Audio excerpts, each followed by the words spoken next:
تصدق ان الحبل ده اتحول للكارت بتاعك؟ الحبل راح فين؟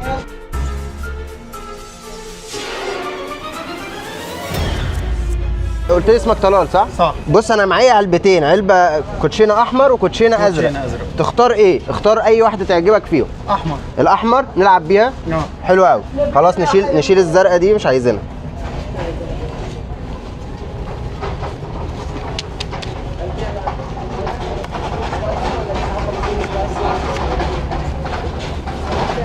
نقفل عليها ونخليها هنا.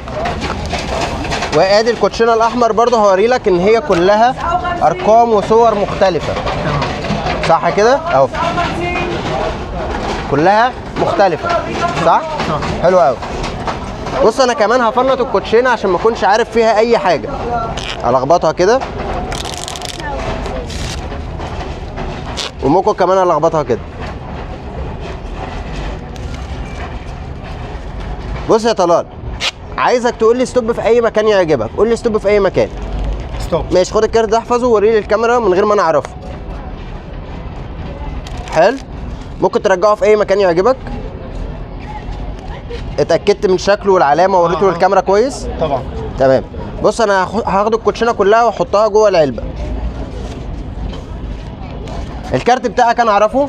لا. اكيد لا. عايزك تتاكد ان الحبل ده عادي ينفع يتقطع. حاول تقطعه كده شديد شديد. صح؟ صح. حلو قوي. بص انا هاخد الحبل ده وهوصله من هنا لهنا. تمام. تصدق ان الحبل ده لو انا ولعت فيه يتحول للكارت بتاعك اللي انت تفكر فيه؟ بص ازاي. بص هتلاقيه دخل جوه العلبه هنا وخد الكارت دخله. افتحها افتحها.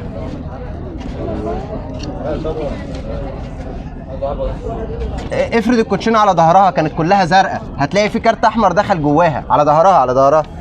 بص هتلاقي في كارت احمر اهو، الكارت بتاعك اللي كان هنا. حبيبي. طب ازاي الحبل راح فين؟ مش موجود. ازاي خرجت من هنا دخلت هنا؟ ازاي؟ مش عارف، انا بسألك. ما اعرف. حبيبي، يا رب تكون عجبتك. والله